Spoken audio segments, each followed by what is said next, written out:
Comenzar nuestra enseñanza del día de hoy desde aquí, desde mi rincón, desde este rinconcito para Dios.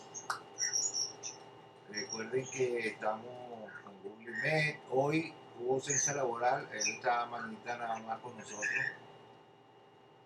Mañita, acuérdate de apagar el micrófono para que no se metan los ruidos. Bueno, vamos a orarle a Dios. Gracias, Padre Santo y amado, por este día. Gracias, Padre, porque solo usted nos hace vivir una vida plena, porque solo usted tiene el poder para darnos vida eterna, porque solo usted puede lograr que alcancemos la inmortalidad, porque solo usted puede lograr que no envejezcamos nunca más, para vivir por siempre con usted. Gracias, Padre, por habernos elegido para ello, por esas grandes promesas que hace en su palabra. Gracias, Padre, síganos dando sabiduría, a mí la inteligencia, el denuedo para seguir llevando su palabra, que cada palabra que salga de mi boca sea suya y nada más que suya, en el nombre grande, poderoso del verdadero superhéroe de esta era, Jesucristo, mi hermano mayor, el de Nazaret. Amén. Perfecto. Bueno, hoy vamos a ver una enseñanza que Dios me inspiró hace muchos años y de hecho nunca la había escrito. La pasé en limpio hace poco porque más que todo tiene muchos versículos, son de varios pasajes que vamos a ver, a tratar de hacerlo más corto, eh, para que no sea tan larga, pero es importante que vean estos pasajes. Mañita, recuerda apagar el micrófono. No, pero se sigue oyendo allí algo. Ahí está prendido, está prendido. A lo mejor apagaste la cámara, pero no el micrófono. Bueno, vamos a continuar. Ahí prendiste la cámara. eh, Tiene uno de un lado la cámara y el micrófono. Apagas la cámara y apagas el micrófono también.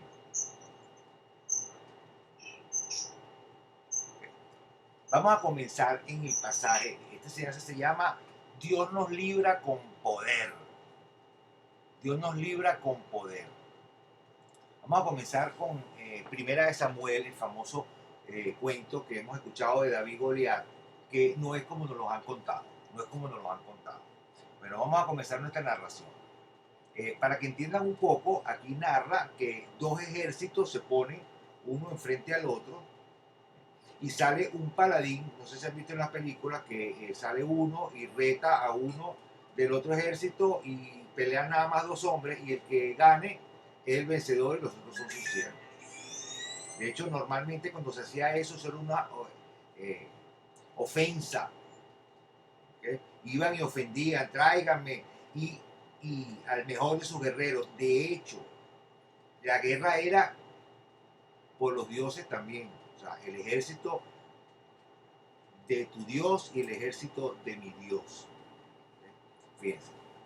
Los filisteos juntaron sus ejércitos. Este es Primera de Samuel 17:1. Para que vayan allá, es lo que quieran.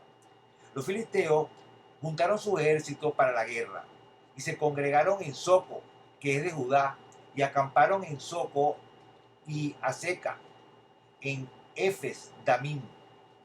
También Saúl era el rey de Israel, y los hombres de Israel se juntaron y, y acamparon en el valle de Elá, de por aquí mismo bajando, y se pusieron en orden de batalla contra los filisteos, y los filisteos estaban sobre un monte de un lado e Israel estaba sobre otro monte al otro lado. ¿Okay? O sea, montaña, montaña y está el valle. Normalmente cogían un valle para pelear algo plano, no como ahora que hacen huecos, trincheras, más bien desbaratan el plano, ¿no? Ellos, esa guerra era muy honorable y lo hacían así ordenadamente. Israel estaba al otro lado del monte, al otro lado. Y el valle entre ellos. Y salió entonces del campamento de los filisteos un paladín, el cual se llamaba Goliat de Gat, y tenía de estatura 6 codos y un palmo. Yo busqué esas medidas, 2,95 metros, o sea, casi 3. Imagínense. Mire, el basquetbolista más alto no pasa de 2,20, lo máximo. Hay algunas personas que sí llegan a esas estaturas, pero sufren de una enfermedad que se llama gigantismo. Y estos, por supuesto, eran gigantes, eran inmensos. Y no era nada más Goliat, eran todos ellos. La gente cree que Goliat nada más era el grande, lo que pasa es que Goliat era el más bravo, el más ágil, el más todo de los soldados del ejército de los filisteos. Era el mejor. Okay. Entonces, y traía un casco de bronce en su cabeza y llevaba una cota de malla, o sea, tenía una armadura completa. Y era el peso de la cota, 5.000 ciclos de bronce. Sobre sus piernas tenía gravas de bronce y jabalina entre sus hombros. El asta de su lanza era como un rodillo de telar y tenía el hierro de su lanza 600 ciclos de hierro. Imagínense, un hombre inmenso, una lanza inmensa y una espada inmensa y todo grandísimo. Ajá. Y se paró y dio voces a los escuadrones de Israel, diciéndole: ¿para qué que habéis puesto en orden de batalla? ¿No soy yo filisteo y vosotros los siervos de Saúl? Escoged de entre vosotros un hombre que venga contra mí. Si él pudiere pelear conmigo y me venciere, nosotros seremos vuestros siervos. Y si yo pudiere más que él y lo venciere, vosotros seréis nuestros siervos y nos serviréis. Y añadió el filisteo: hoy yo he desafiado al campamento de Israel. Oigan bien, el campamento del pueblo de Dios, que es lo que significa Israel. Dadme un hombre que pelee conmigo. Oyendo Saúl y todo Israel estas palabras del filisteo, se turbaron y tuvieron gran miedo. Oigan esto. No le puedo decir la expresión en venezolano, en criollo, pero imagínense, piénsenla.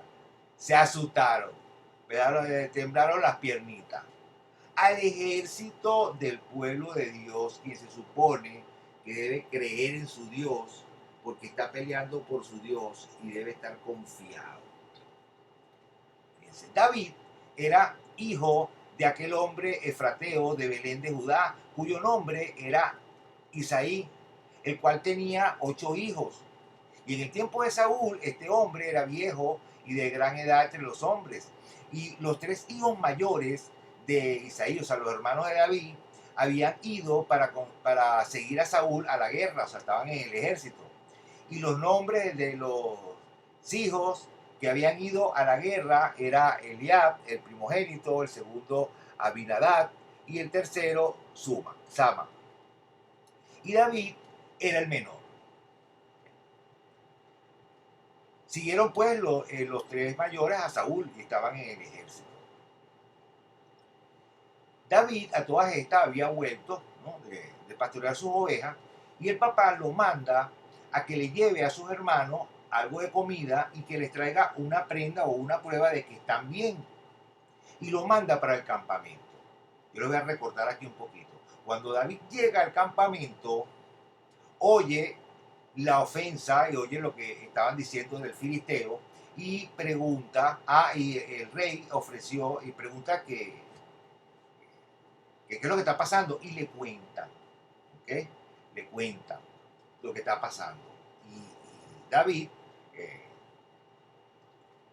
dice, pero ¿qué se ha creído este filisteo, que viene a desafiar el escuadrón de Israel? Por favor. O sea, no le tenía miedo y empezó a alardear, pues, en cierta forma, de que, por favor, o sea, ¿cómo es posible? Y preguntó que qué le ofrecían al que peleara contra el filisteo. Bueno, la hija del rey, la mitad del reino. Saúl tuvo que ofrecer una fortuna para que algún hombre se atreviera a pelear con el filisteo y ninguno, también ninguno de los grandes. David era un muchacho, David no tenía edad, ni tamaño, ni entrenamiento para estar en el ejército. ¿Okay? No sabía ni manejar una espada, nada, no podía estar allí. Entonces, y todos los varones de Israel que veían a aquel hombre huían de su presencia y tenían gran temor.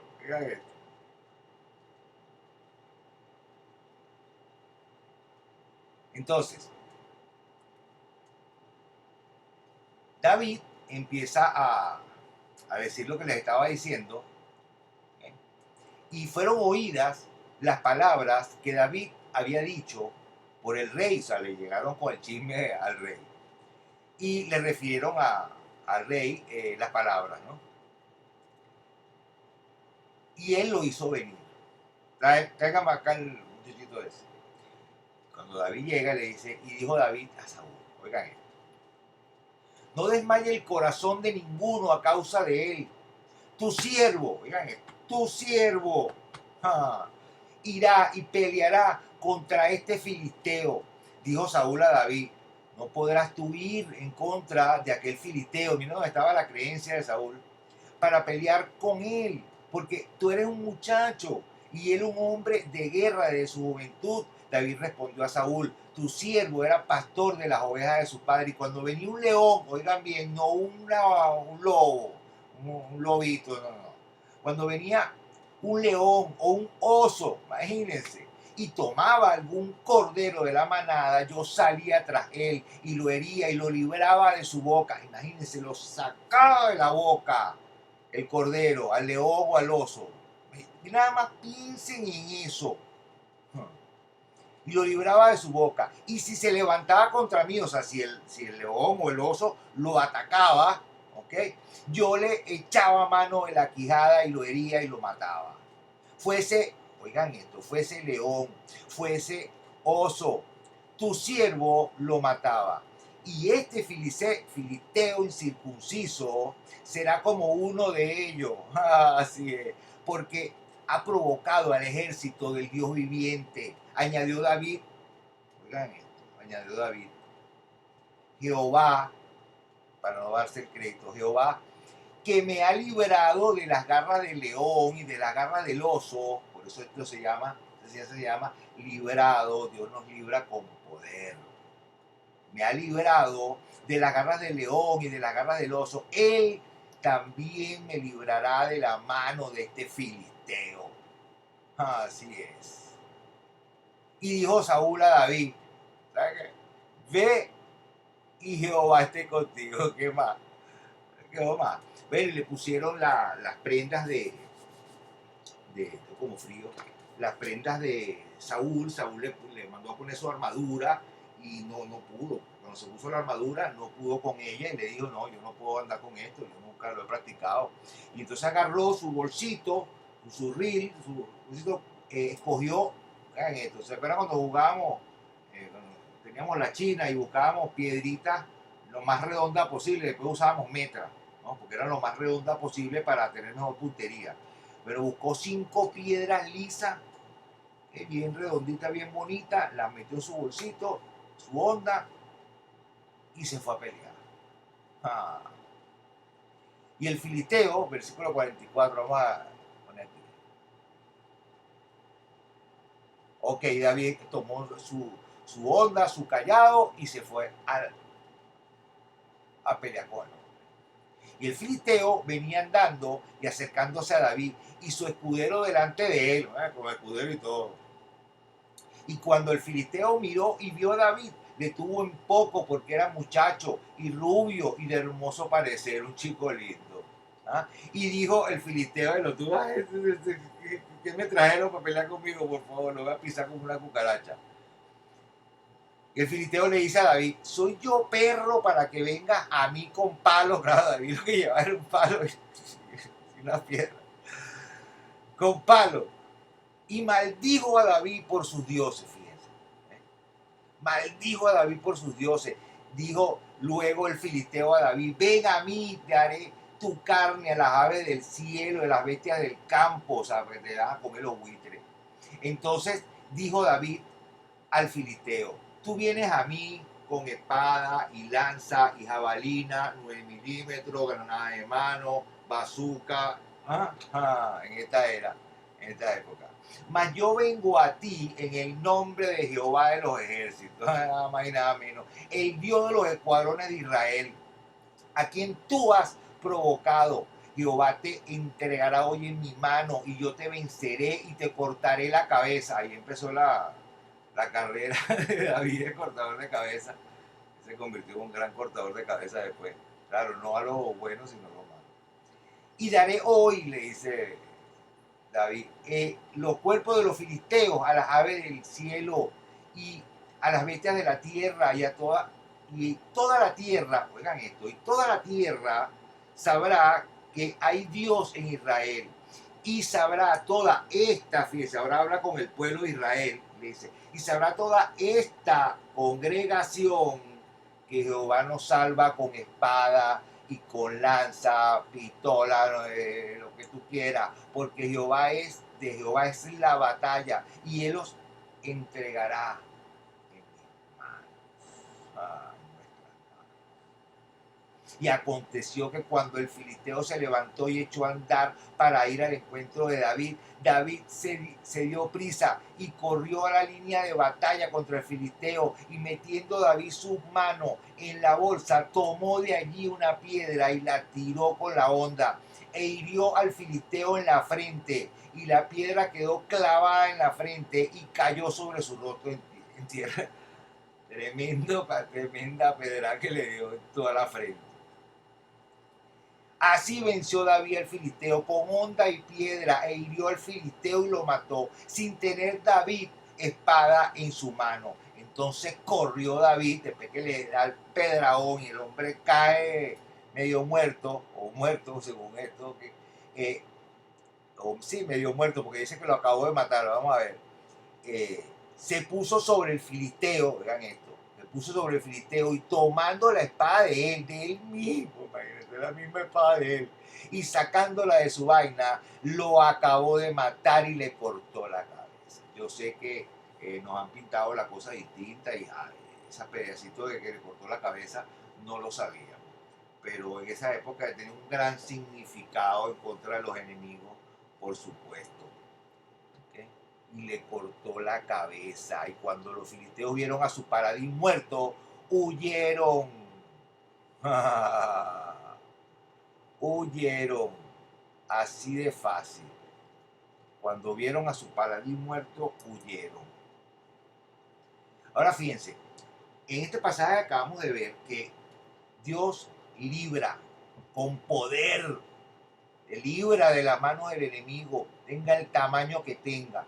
La fuerza realmente de nosotros, de los hombres de Dios, viene del cielo. Y Dios tiene energía y poder para darnos la fuerza que necesitemos. Miren a Sansón, como un solo hombre acabó con 1500 soldados. 1500 soldados, ni en la mejor película, ni en la película donde han matado más gente, se ha visto un caso como ese. Imagínense. Y cuando murió, mató a 3000. Hizo que le cayera todo el edificio encima. Un solo hombre de Dios acaba con un ejército. Eso lo hemos visto en otras enseñanzas, por supuesto. Perfecto. Entonces, ahora vamos a ver un pasaje. ¿Pasó aquí? Ok. Ahora vamos a ver un pasaje similar con respecto a que Dios nos libra.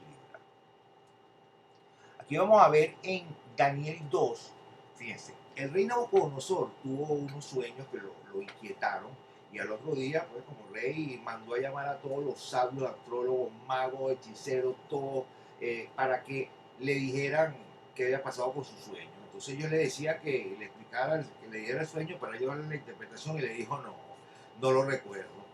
¿Sabes? Esos sueños que uno tiene, que sabe que soñó, pero no te terminas de acordar, algo así. Y entonces le dijo, no, díganme el sueño, oigan esto, díganme el sueño para yo saber si de verdad me van a dar la interpretación. Díganme qué soñé, qué bárbaro. Y entonces los sabios el rey, ¿no? Le dicen, bueno, a todas estas, para darle un poquitico de información, Daniel, Ananías, Azarías y Misael, estos 4 hombres estaban allí en la corte del rey como sabios también, ya habían pasado, ¿ok?, unos eventos que lo habían colocado a ellos en una buena posición. Lo cierto es que, oigan, el rey le dice a los sabios que le digan el sueño para saber, ¿ok? Y como él le dijo que le dijeron lo que soñó, ellos le dijeron, pero mi señor, ningún rey jamás ha pedido algo semejante. Eso solamente lo saben los dioses. ¿Okay? Tuvieron que decirle, no podemos, ninguno de los sabios pudo. A todas estas, el rey decretó la muerte de todos los sabios, ¿ok? Por, hasta le dio un tiempo y si no le descifraban el sueño, tenía sentencia de muerte todos. Ahí estaba incluido Daniel, sin querer estaba incluido allí. Entonces, mandó que matasen a todos los sabios de Babilonia. Y se publicó el edicto del rey. Cuando Daniel se entera de esto con los demás, con Misael, él se va, yo lo voy a resumir un poco aquí, ¿no? Porque es un poquito largo, a orar. Entonces, lo primero que hizo fue irse a orar. Fíjense. Después de esto, fue Daniel a Airot, al cual el rey había puesto para matar a los sabios de Babilonia, o sea, al verdugo, y le dijo así, no mates, le dijo Daniel, no mates a los sabios de Babilonia, llévame a la presencia del rey y yo le mostraré la interpretación. Él fue a Dios, le oró, soberano rey, tú que conoces todos los misterios, que muevan los tiempos y las edades, y tremenda oración, que revelan los misterios y las cosas escondidas. Y se fue donde el rey.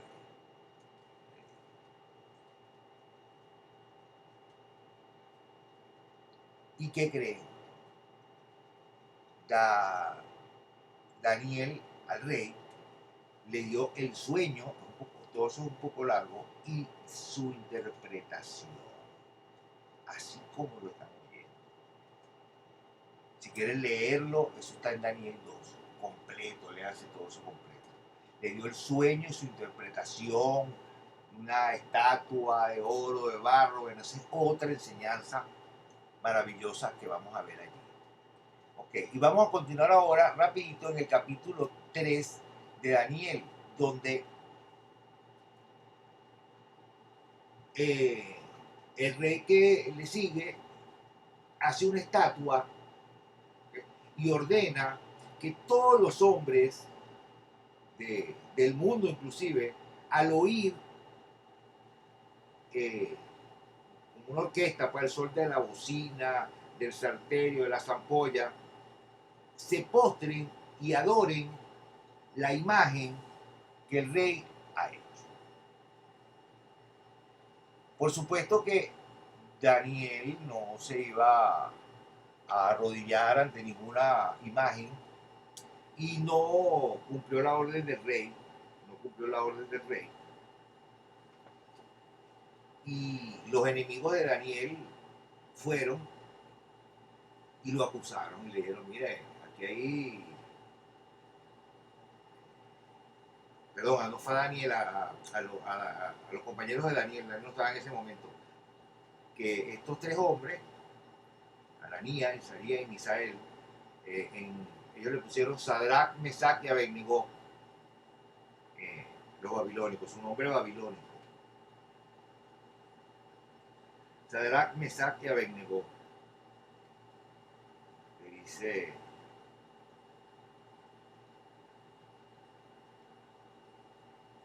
lo manda a buscar, mira, ¿cómo es eso que ustedes no se arrodillan ante la estatua que yo mandé a edificar? Y ellos le dijeron,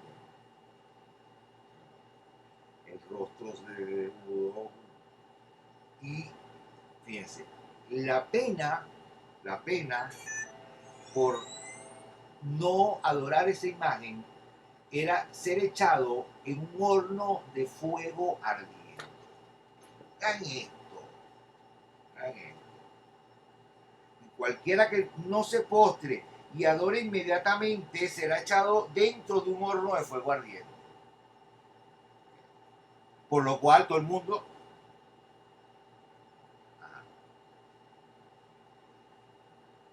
Entonces Nabucodonosor hace traer a Sadrach, Mesach y Abednego, y al instante fueron traídos estos varones delante del rey.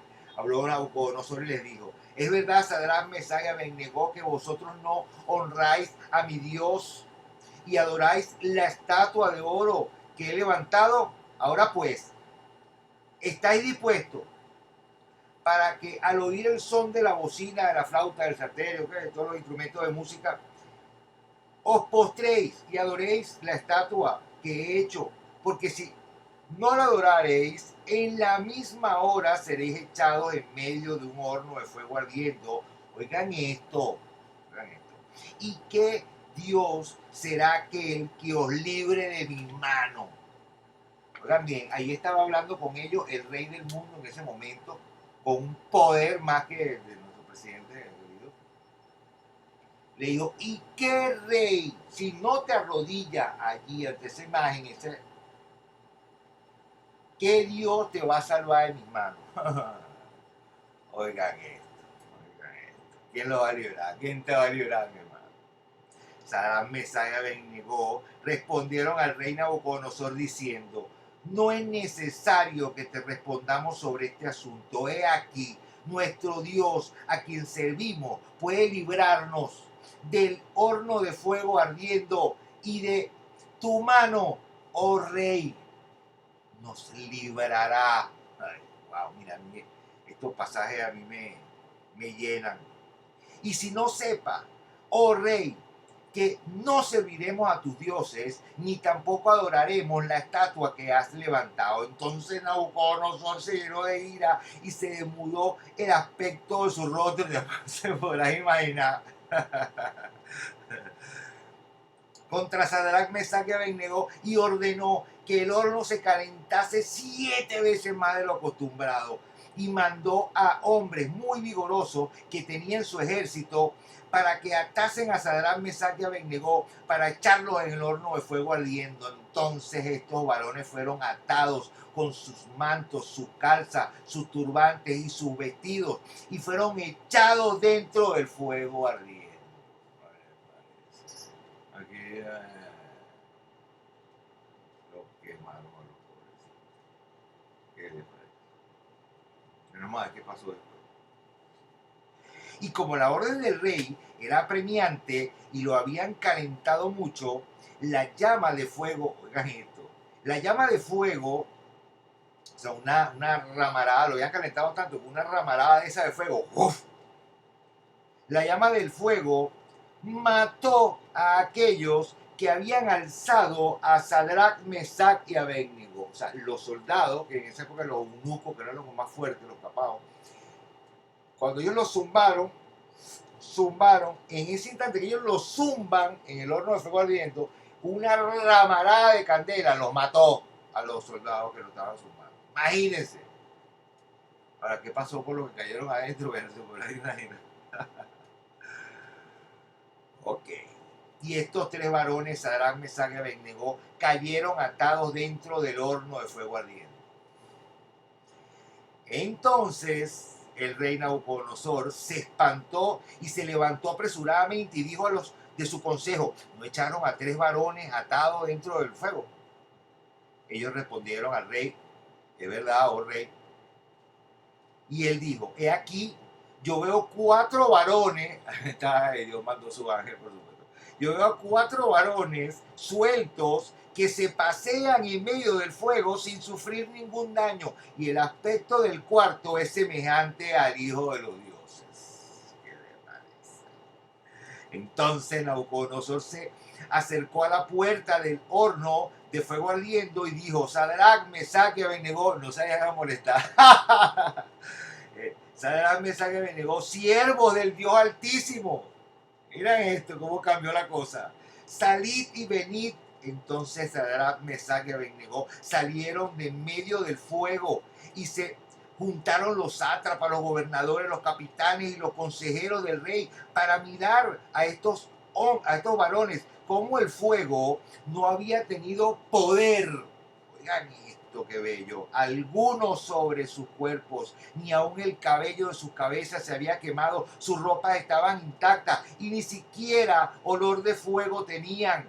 Entonces Nabucodonosor dijo: bendito sea el Dios de ellos. Creo que hasta llorar, pues.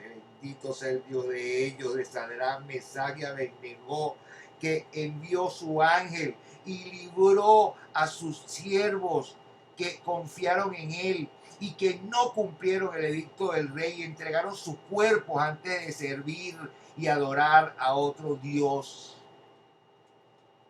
que no es su Dios.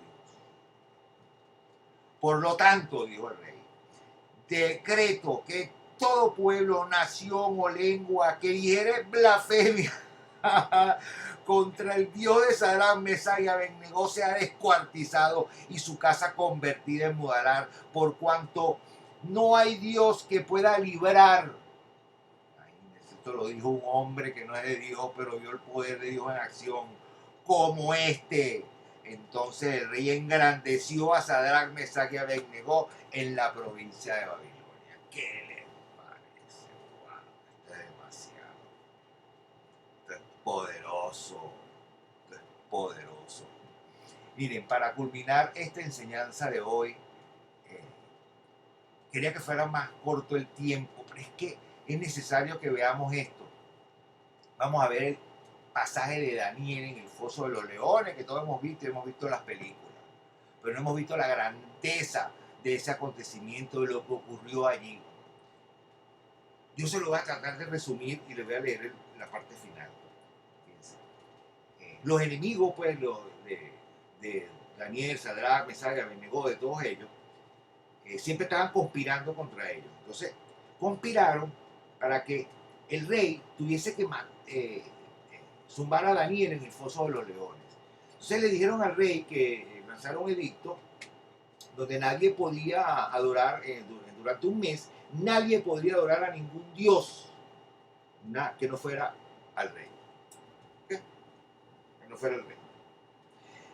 Y lo hicieron firmar, o sea, confirmar el decreto según las leyes de Media y Persia, ¿okay? Para que, confirmado el decreto, entonces el rey, después el mismo rey no podía quitar la orden. O sea, me explico, el rey, si dicta un decreto y se echa para atrás en cualquier momento, quita el decreto. Pero si lo confirma de conformidad con la ley de Media y Persia, no puede.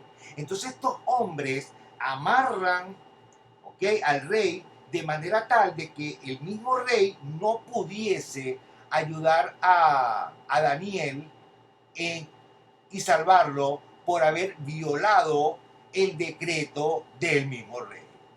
¿Okay? Fíjense. Ajá.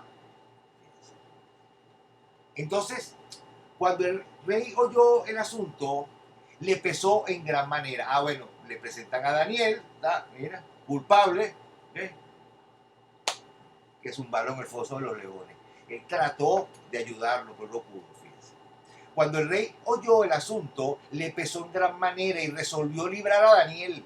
Y hasta la puesta del sol trabajó para librarle. Pero aquellos hombres rodearon al rey y le dijeron: sepa, oh rey, que es ley de Media y de Persia, que ningún edicto u ordenanza que el rey confirme puede ser abrogado. Entonces el rey mandó que trajesen a Daniel y le echaron en el foso de los leones. Estamos hablando de leones, no de perritos ni nada. Y el rey dijo a Daniel, oigan esto, oigan lo que le dijo al rey: Daniel, el Dios tuyo, a quien tú continuamente sirves, Él te libre. Ay, se lo encomendó a Dios. Y fue traída una piedra y puesta sobre la puerta del foso, la cual selló el rey, oigan bien, con su anillo. y con el anillo de sus príncipes, para que el acuerdo acerca de Daniel no se alterase. Luego el rey se fue a su palacio, se acostó ayuno, ni comió, de verdad que estaba entristecido porque él se había ganado el corazón del rey, ni instrumentos de música fueron traídos delante de él y se le fue el sueño. O sea, no durmió en toda la noche, así de fácil. No comió, ni durmió, ni nada, toda la noche tuvo. El rey pues se levantó muy de mañana, ya pasó el tiempo, y fue apresuradamente al foso de los leones, y acercándose al foso llamó a voces a Daniel con voz triste. No estaba seguro. Y le dijo, Daniel, siervo del Dios viviente, el Dios tuyo, a quien tú continuamente sirves, ¿te ha podido librar de los leones? Ay, le dijo, mira, aquí te tengo tu cachorrito. Ay, siéntale cariñito a los leones. Entonces Daniel respondió al rey, oh rey, para siempre vive. Mi Dios envió su ángel, el cual cerró la boca de los leones para que no me hiciesen daño. Porque ante él fui hallado inocente. Y aún delante de ti, oh rey, yo no he hecho nada malo. Entonces se alegró el rey en gran manera a causa de él y mandó sacar a Daniel del foso. Y fue Daniel sacado del foso y ninguna lesión, oigan bien, ni siquiera un rajuñito que le era un zarpazo, nada, ninguna lesión se halló en él, porque había confiado en su Dios. Y dio orden el rey y fueron traídos, la justicia divina, fueron traídos aquellos hombres que habían acusado a Daniel y fueron echados en el foso de los leones, ellos, oigan bien, sus hijos y sus mujeres, y aún no habían llegado al fondo del foso cuando los leones se apoderaron de ellos y quedaron todos, y quebraron todos sus huesos. Ya que claro, esa hambre que tenía con Daniel no se lo pudieron comer. Se dieron un festín. Entonces el rey Darío, por cierto, este es otro rey, este no es Nabucodonosor, este es Darío. El rey Darío escribió a todos los pueblos, naciones y lenguas que habían en toda la tierra. Paz o sea multiplicada de parte mía, expuesta esta ordenanza, que en todo el dominio de mi reino todos teman y tiemblen ante la presencia del Dios de Daniel, porque Él es Dios viviente y permanece por todos los siglos, y su reino no será jamás destruido, y su dominio perdurará hasta el fin. Él salva, oigan esto, otro rey, no el mismo, él salva y libra y hace señales y maravillas en el cielo y en la tierra. Él ha librado a Daniel del poder de los leones. Y este Daniel prosperó durante el reinado de Darío y después el reinado de Ciro, el persa. Wow, wow, wow. No sé si a ustedes les llena esto como a mí, pero es que esto es formidable. Estos cuentos que nosotros hemos visto y el foso de los leones no lo hemos visto como es, o sea, lo que encierra, eh, cuál, cuál es el mensaje que Dios nos libra con poder cuando confiamos en Él. Bueno, y para terminar, quiero solamente leerles unos versículos que en Nuevo Testamento, porque ¿qué hay del Nuevo Testamento? Bueno, hay un montón de pasajes, pero como les prometí que iba a ser corta esta enseñanza, vamos a ver solo algunos.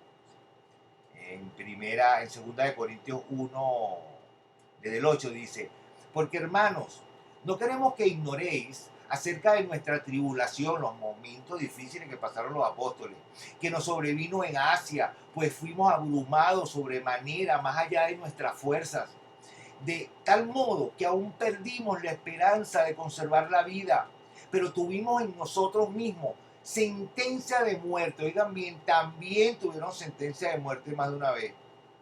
Y bueno, hay varios pasajes donde fueron librados de la cárcel, Pedro, Pablo, hay montones, pues esta enseñanza la podemos hacer larguísima, pero vamos a hacerla condensada.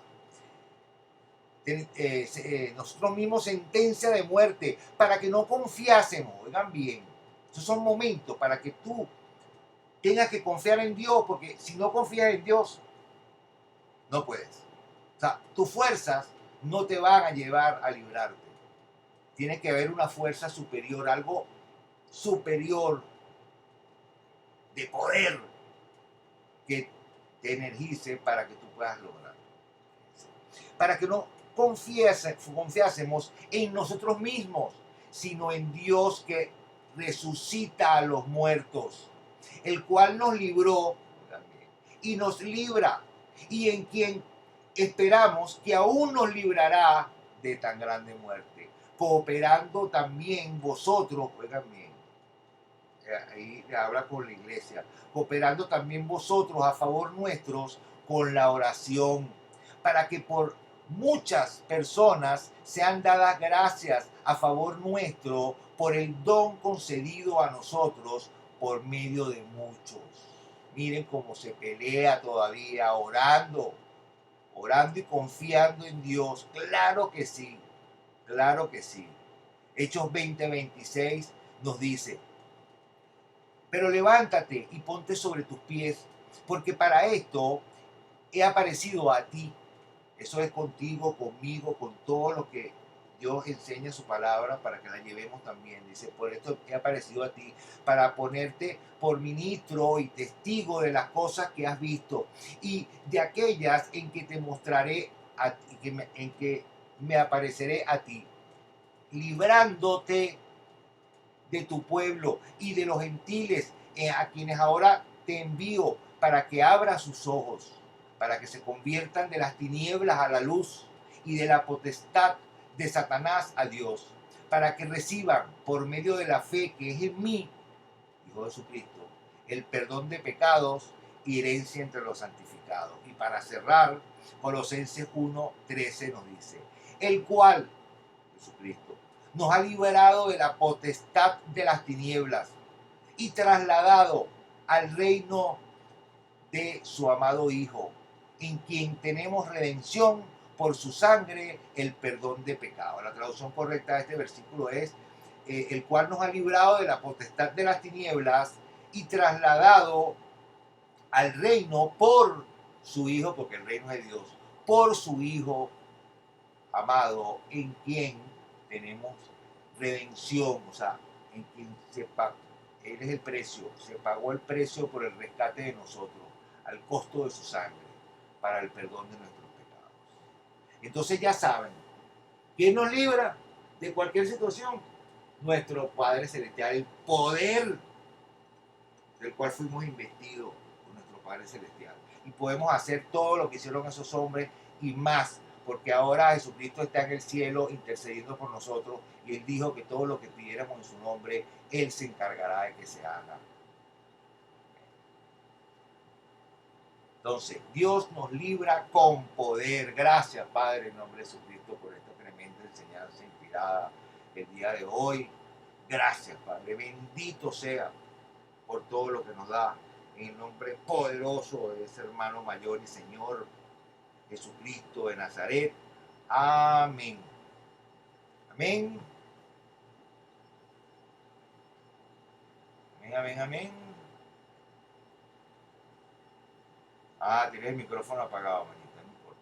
Bueno, que la paz de nuestro Padre Celestial repose en sus corazones, amada iglesia, amados hermanos y